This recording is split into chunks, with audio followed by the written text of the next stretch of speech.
What if Deku joined Team JPDE? Chapter 23. What Penny is. Penny. What are you? Thriller asked. Penny had all her swords drawn and she had a black mask covering the right side of her face. Target reacquired. Prime directive. Defeat Thriller Sven, Penny robotically said. Thriller said. The flames are definitely noticeable from the school. And this is not something Ozpin can ignore. She thought of everything Thriller thought. Query, Penny said. Why? Are you not pressing you attack? Thriller asked. A number of signatures are converging on our location. Secondary directive is secrecy of units make. Target is being offered chance for surrender, Penny said. What? Thriller asked. Surrendering? You mean she even thought about letting me go? Penny. You? Thriller thought. I surrender, Thriller said. Statement judged truthful. Primary directive satisfied. Shutting down sensor.exe. Have a nice day, Penny said. The black mask then retracted, and Penny returned to normal. Thriller. Thanks goodness, I set my parameters properly, Penny said. You're not a normal human either, are you? Penny. Thriller asked. No. Not exactly. Anyway, you have to run. More people are coming, Penny said. Thank you, Penny. Thriller said. Thriller then began to leave. The lighter, Thriller said. Excuse me, Penny asked. If you really want to help us. My after's lighter is the key, Thriller said. Thriller then left the beacon grounds. Thank you, Thriller, Penny said. Penny. What? What have you done? Ironwood asked. Oh, good evening, General Ironwood. Headmaster, Penny said. Good evening. What happened here? Why did you activate? Ironwood said. Oh, it was a simple test run, Penny said. A test run? Ironwood asked. I had never used it before, so I thought about testing its efficiency in an environment devoid of life, Penny said. And you couldn't do it in the arena or a classroom? Ironwood asked. Well, I thought shrubbery and trees would be cheaper to replace than masonry, Penny said. While I am obliged to agree with you on that matter, you are still in trouble, Miss Polendina, Ozpin said. Sounds fair. Sorry, Headmaster, Penny said. The rest of Team JPDE had seen the exchange from just outside the gardens. Sorry, Headmaster, she says. What even happened? David asked. She'll probably tell us later. For now let's just be glad she's alright, Jack said. And did you see the asshole's face? Yeah, Penny, Evelyn said. Sorry, Headmaster. She says so casually as the entirety of the gardens burns down around them, Deku said. Sunday. Day 70. Thriller had now made it back to their safe house. Well. You came all the way back from the school on foot? Howard asked. It's not impossible, Thriller said. You're completely worn out, aren't you? Howard asked. I couldn't do it, Thriller said. As I thought you wouldn't. And I don't say this to take the piss out of you. That team is messed up. Lone wolfing this won't cut it, as I've told Weather, Howard said. I agree. After fighting Penny and seeing Izuku and Jack in action, he's probably the only one who could take them all alone, Thriller said. But he already said he won't get directly involved yet. I'm at a loss for words. What are he and the boss up to? Howard asked. The boss sees time differently than us, but this laxness doesn't make sense to me either, Thriller said. Still, they haven't prohibited us from acting on our own altogether, Howard said. It sounds like our best option. But it will have to wait until Bella's reset, Thriller said. Obviously. We need her firepower to be focused, Howard said. I'm going to bed, Thriller said.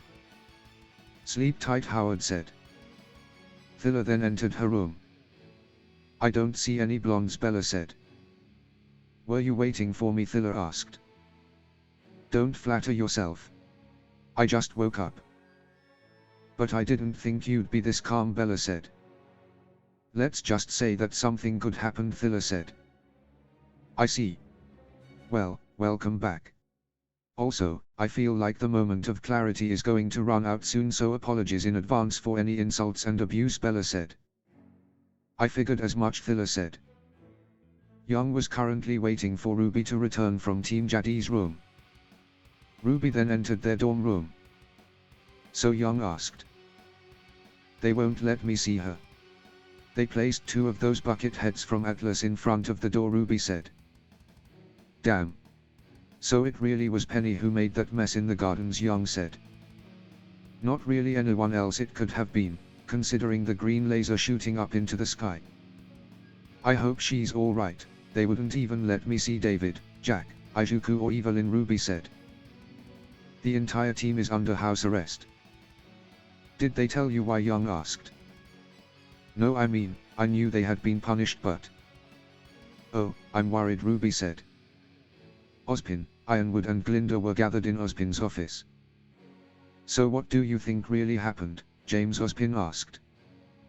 My best guess would be. She didn't want to be the only one on her team without a disciplinary sanction, Ironwood said. So she purposely did something destructive. That preposterous, Glinda said. I would agree. But Miss Polendina doesn't seem prone to random acts of vandalism, Ozpin said. Still. I can't believe that would be her reason. This doesn't help any, Glinda said. Oh, on the contrary, esteemed colleague. And old geezers of the audience, Peach said. Rit. I mean, Professor Peach. What are you doing here, Glinda asked. Oh, when I heard of the plight of my cute students, I couldn't help myself, Peach said. But Penny's infraction hasn't been made public yet, Ironwood said. Oh, details. Anyway, I'd like to make a suggestion regarding their punishment, Peach said. A suggestion, Ozpin asked.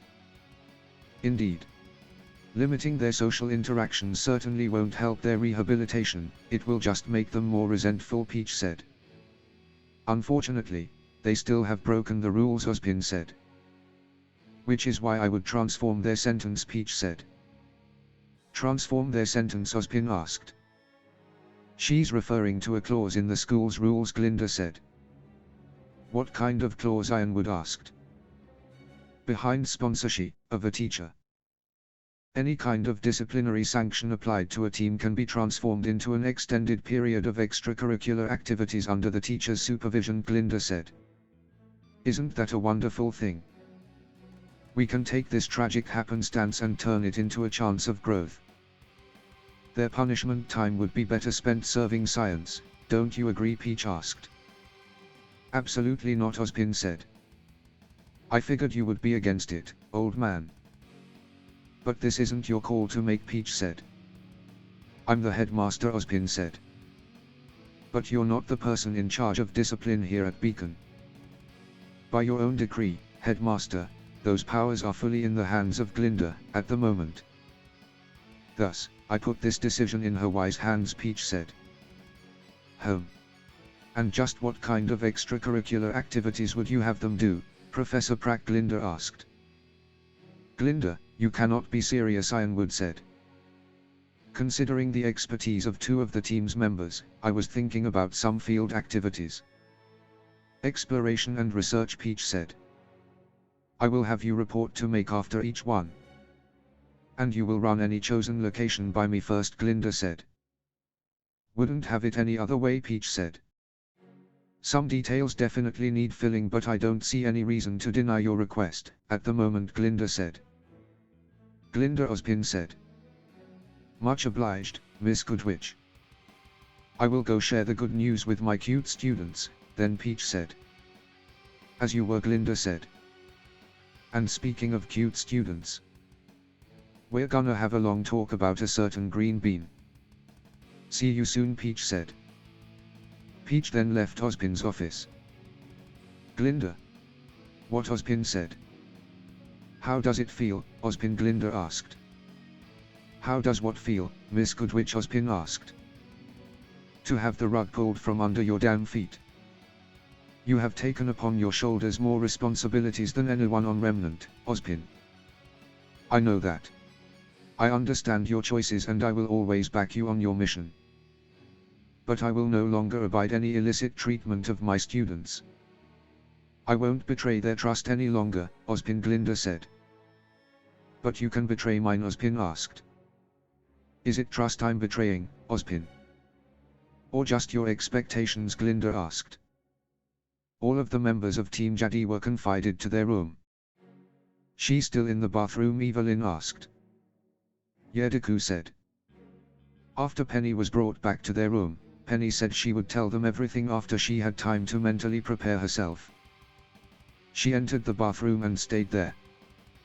The others had fallen asleep, woken up, and had made breakfast, and Penny still hasn't exited the bathroom. Penny, you feeling sick or something? Evelyn asked. I'm physically fine. Just give me a few more minutes, Penny said. Penny, you've been in there an entire night, Deku said. I know. I'm sorry, but Penny said. All right. That's quite enough. Penny. Unless you're about to go to war, that's quite enough mental preparation. What you're doing is stalling for time out of fear, Jack said. Maybe, Penny said. Breakfast's ready and I don't want it getting cold. So I'm giving you 5 minutes. At the end of it, you either are going to tell us or you're not. But you've got to decide, Jack said. Penny then exited the bathroom. I'm sorry for making you wait. It's just. I don't even know how to say this, where to start, Penny said. Is it really that bad? Evelyn asked. No. It's not. Right, David, Penny said. I don't understand, David said. I know. Well, I guess I can just show you, then Penny said. Penny then removed her collar, show the others her scar. But what they saw was not a scar, it was fair to straight and clean to be one. Penny. Your neck, Evelyn said. What? It's like a knife cut, but. It's too perfect, Jack said. Arasim, Deku said. Yes. I'm not human, Penny said. You're not human, David asked. And the I call father. The more accurate word would be creator, Penny said. Penny, you, Jack said. I'm a robot. A gynoid, to be precise, the first of my kind. Enrico Polendina's masterpiece, created with the sponsorship of the Atlas military. I'm an artificial being, created for combat. And to save the world, Penny said. So that's why you're so heavy, David said. Evelyn then hit David. Ah. Well, not really, David said. Lover. You do not just talk about a girl's weight in such terms, Evelyn said. Eh? But isn't that old-fashioned, David asked. Nah, it's just courtesy.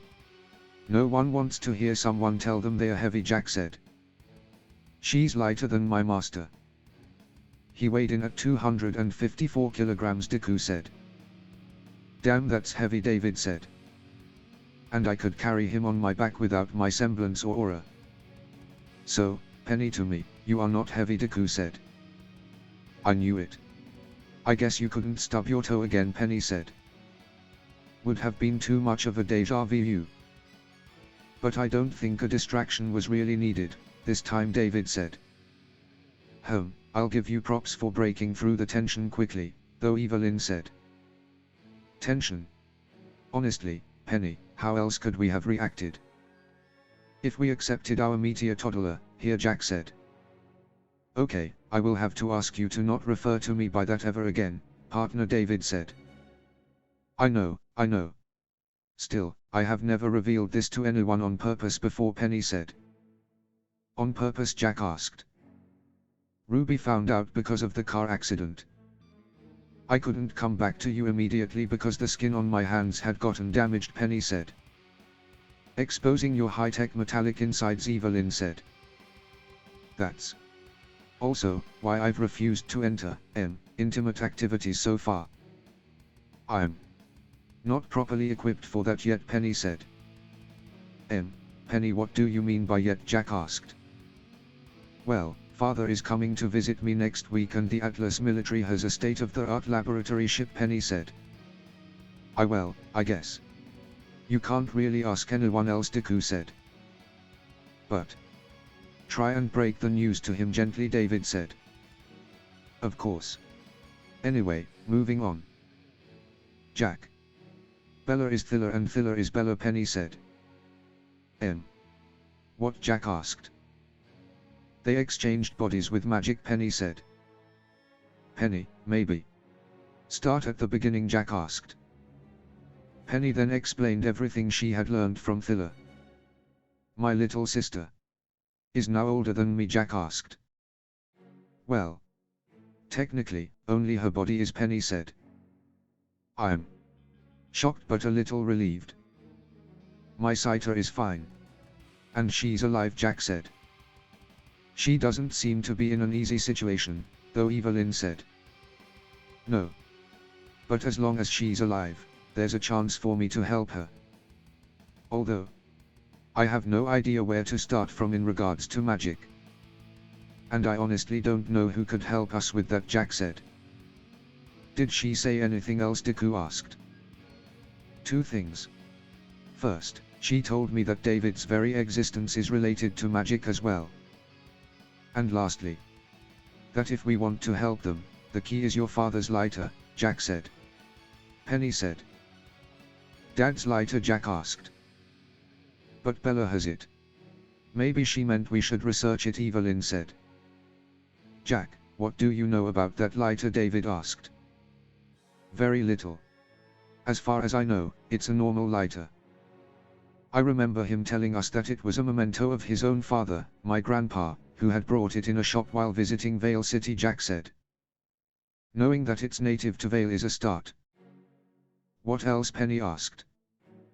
It had a weird symbol on it, but I can't for the life of me remember what it looks like, Jack said. Didn't you say something about it being made of a particular material? David asked. Oh.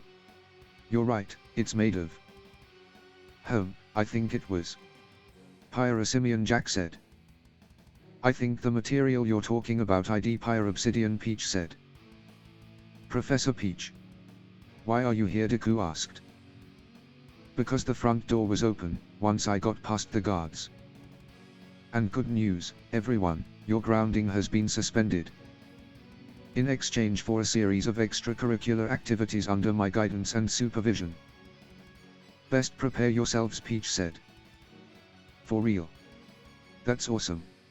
How did you convince Ozpin? Evelyn asked. Ozpin wasn't in the equation. The person in charge of students at the school is Glinda. So be sure to thank her next time you see her. Hers has ever been a thankless job, Peach said. We will.